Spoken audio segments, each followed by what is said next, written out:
bro. Cari bro. Bro. Seri bro. Disun. Seri விடுங்க.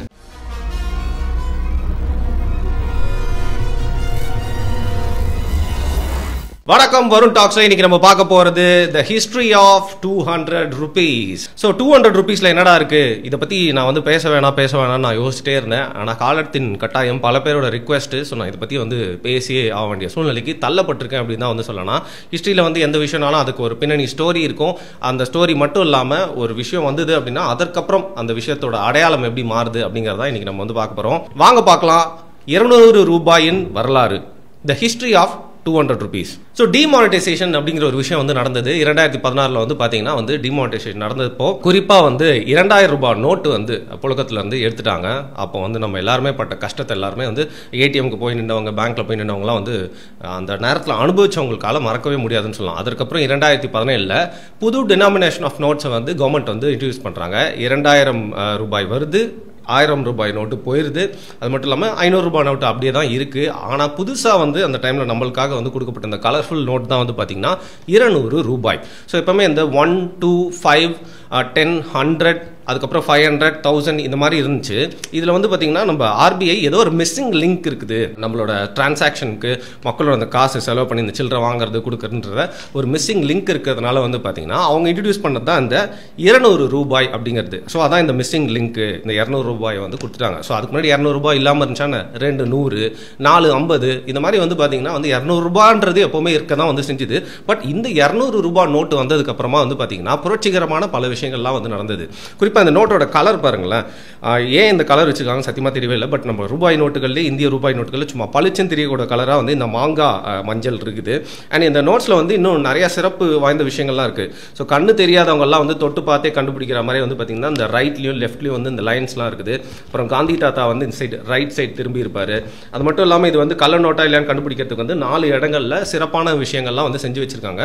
அதெல்லாம் வச்சு அந்த சீரீஸ் ஆஃப் நம்பர்ஸ், அந்த பிரிண்ட், அதுக்குள்ளே இருக்கிற விஷயம் எல்லாத்தையும் வச்சு பார்த்தீங்கன்னா இது ஒரிஜினல் 200 ரூபாயா இல்லையா அப்படிங்கிறத வந்து நம்ம ஈஸியாக வந்து கண்டுபிடிச்சிடலாம். சரி, இந்த நோட்டோட வரலாறு, இதோட தன்மைகள் எல்லாமே வந்து பார்த்துட்டோம். 200 ரூபாய் அப்படிங்கிறது வந்து பார்த்தீங்கன்னா ஒரு குறிப்பிட்ட குரூப் மேலே வந்து முத்திரையாக வந்து குத்தப்பட்டது. ஸோ அந்த 200 ரூபாய் அப்படிங்கிற அந்த பேர் அவங்களுக்கு ஏன் வந்தது அப்படிங்கிறதுக்கான காரணத்தை வந்து நம்ம ஆராயலாம், பார்க்கலாம். ஸோ ஒரு கொள்கைக்காக வேலை செய்கிறவங்க அப்படின்றது நிறையா இருப்பாங்க. ஆனால் இந்த காலத்தின் கட்டாயம் கொள்கைக்காக வேலை செய்கிறவங்க மட்டும் இல்லாமல் வந்து பார்த்தீங்கன்னா பல இடங்களில் வந்து நம்ம இன்ஃப்ளூயன்சஸ், ஏஜென்சிஸ், இல்லை வந்து மார்க்கெட்டிங் பீப்புள் இவங்களெல்லாம் வச்சு வந்து ஒரு கொள்கையோ இல்லை ஒரு ப்ராடக்டையோ கொண்டு போய் சேர்க்கணும் அப்படிங்கிற ஒரு நிலைக்கு தள்ளப்பட்டுட்டாங்க. இது வந்து பார்த்தீங்கன்னா கார்பரேட் கம்பெனிஸ் மட்டும் இல்லாமல் பெரிய பெரிய அரசியல் கட்சிகளுக்கும் இதே நிலைமை தான் இன்னைக்கு வந்துருச்சு. 2017 200 ரூபா நோட்டு வருது. ஆனால் 2016 அப்படின்னு நினைக்கிறேன் ஒரு ஸ்டிங் ஆப்ரேஷன் வந்து நடத்தப்படுது ஒரு பிரபல பத்திரிகையால்.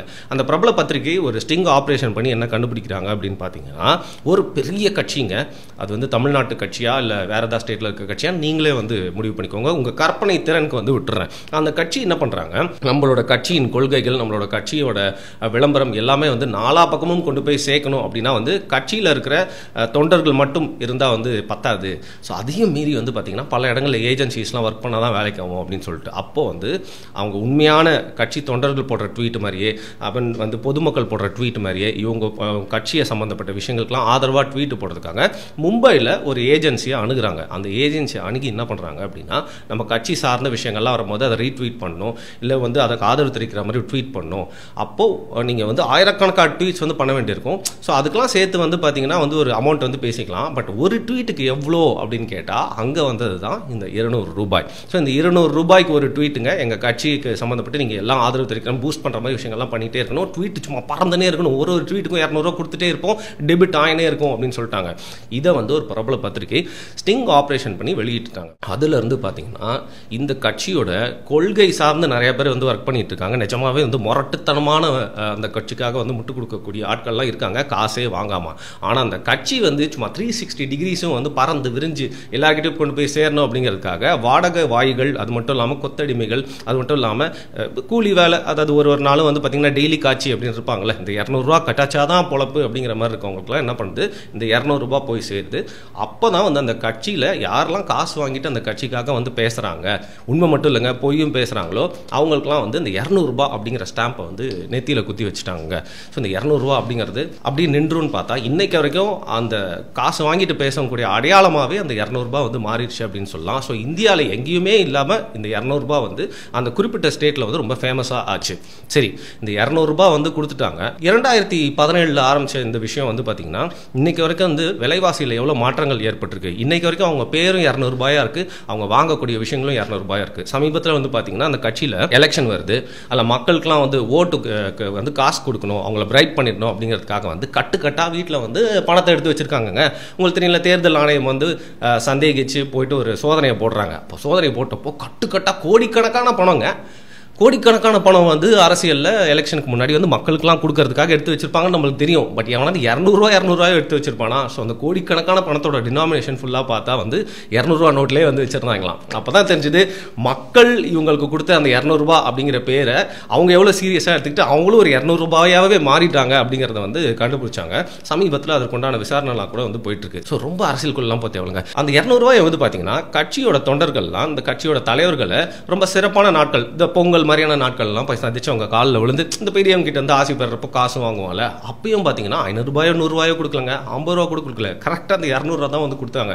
அந்த அளவுக்கு அந்த கட்சியோட டிஎன்ஏலே இந்த 200 ரூபாய் அப்படிங்கிறது வந்து பின்னி பிணைஞ்சிருக்கு அப்படின்னே வந்து சொல்லலாம். ஸோ மற்ற கட்சிகள்லாம் காசு கொடுக்கலையா, மற்ற கட்சிகள்லாம் இது மாதிரிலாம் பண்ணலையான்னு கேட்டால் எல்லாருமே காசுலாம் கொடுக்குறாங்க. பட் பர்டிகுலர்லி இந்த 200 ரூபா அப்படிங்கிறது அவங்களோட அடையாளமாகவே மாறிடுச்சு அப்படின்னா வந்து இந்த கட்சி அப்படின்னு தான் மட்டும் சொல்லணும். சரி, இதையும் தாண்டி அந்த 200 ரூபாய் வாங்கிட்டு அவங்களுக்காக பேசுறவங்களுக்கு அந்த 200 ரூபாய் பத்துதா அப்படிங்கிறத நம்ம வந்து பார்க்கணும். ஸோ அந்த 200 ரூபாய் கொடுத்துட்றாங்க. அந்த 200 ரூபாய் வச்சு என்ன பண்ணலாம்? நான் யோசிச்சேங்க, என்னோட அறிவு கேட்ட அளவுக்கு நான் யோசித்தேன். கேப் ரைடு போனாலே வந்து பார்த்தீங்கன்னா 200 ரூபா வந்து தீந்துருது, அவருக்கு டிப்ஸும் சேர்த்து கொடுக்கணும். மந்த்லி மொபைல் ரீசார்ஜ் ஆல்மோஸ்ட் 300 ரூபாய் ஆயிடுச்சுங்க. 200 ரூபாய்க்கெல்லாம் போட முடியாது, கம்மி பிளான் தான் கிடைக்கும். ஸோ 100 ரூபாய் இன்னும் எக்ஸ்ட்ரா தேவைப்படுது. ஒரு நாள் காய்கறி ப்ரொவிஷன்லாம் வாங்குறீங்க, 3 வேளை சாப்பிட்றதுக்கு சமையல்னா 200 ரூபாய் அப்படியே போயிடும். ஏன் கொஞ்சம் லேக் பத்தவே பத்தாது அப்படின்னு கூட வந்து சொல்லலாம். 1/4 கிலோ சிக்கன் வாங்குறதுக்கு 200 ரூபா பத்துமா? மட்டன் யோசிச்சே பார்க்க முடியாது. மீன் நல்ல மீன்னா சான்ஸே இல்லை. குழந்தைங்களுக்கு பிடிச்ச ஒரு பெரிய டெய்ரி மில்கே 250 ரூபா கிட்ட போயிருதுங்க. ஒரு டிஷர்ட் வாங்கினா 200 ரூபா ஆயிடுது. அப்போ பேண்ட் யாருங்க வாங்குவா? வெறும் டிஷர்ட் மட்டுமா போட்டு சுத்த முடியும்?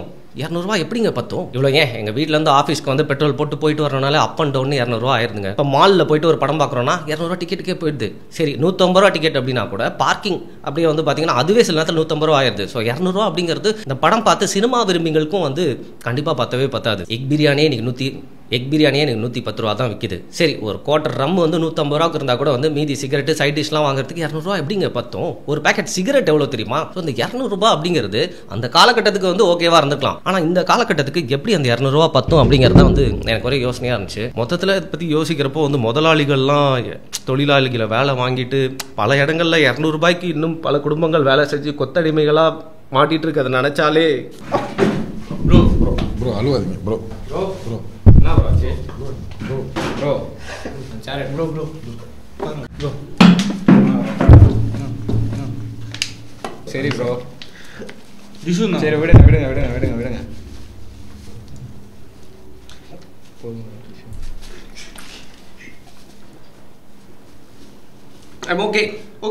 ஓகே गाइस, 200 ரூபாய்க்கு நடிங்க போதும். ஜஸ்ட் 200.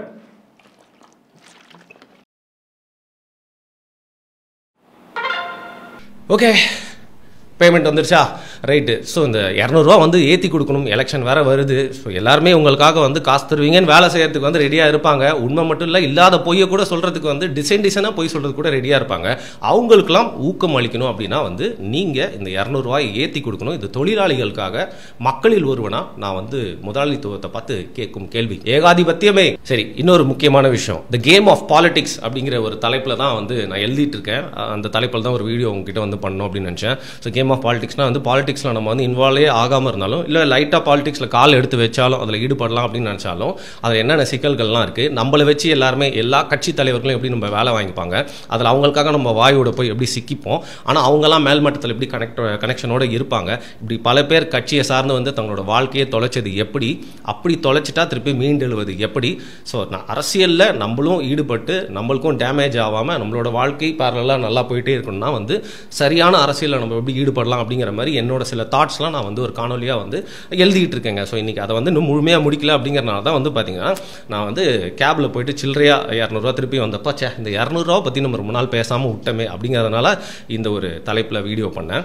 அடுத்து நான் இன்னொரு டாப்பிக்கும் வச்சுருக்கேன், தவழ்வது. குழந்தைகள் வந்து பார்த்தீங்கன்னா வந்து குழந்தைங்களும் நம்மளும் பண்ணுறது எல்லாமே வந்து பண்ணலாம். குழந்தைங்க படுக்கலாம், நம்மளும் படுக்கலாம். குழந்தைகள் வந்து ஏஞ்சி நிற்க ஆரம்பித்தா நம்மளும் நிற்போம், நடக்கும், நம்மளாலையும் ஓட முடியும். பட் வந்து வாழ்க்கையில் குழந்தை பருவத்தில் மட்டுமே பல பேர் பண்ணக்கூடிய விஷயம் அப்படிங்கிறது தவழ்றது. அந்த தவழ்கிற அந்த ஸ்டேஜ் இருக்குல்ல, குழந்தையோட ரொம்ப அழகான பகுதி. ஸோ அரசியலில் தவழ்வது எப்படி அப்படிங்கிற இன்னொரு காணொலியிலேயே உங்களை வந்து சீக்கிரமாக சந்திக்கிறேன். இந்த மாதிரி சிறப்பான தலைப்புகள் எல்லாம் வந்து என்னென்ன காணொலிகள் வீடியோஸ் நான் உங்களுக்காக பண்ணணும் அப்படிங்கிறத கீழே கமெண்ட்டில் சஜஸ்ட் பண்ணுங்கள். இந்த 200 பற்றி நான் இவ்வளோ ரிசர்ச் பண்ணியிருக்கேனே, இவ்வளோ பெரிய பாயிண்ட்டை விட்டியப்பா அப்படின்னு நீங்கள் ஏதாவது நினச்சிங்க அப்படின்னா அதையும் கீழே வந்து கமெண்ட்டாக ஆட் பண்ணிங்க. அடுத்த வீடியோவில் சந்திப்போம்.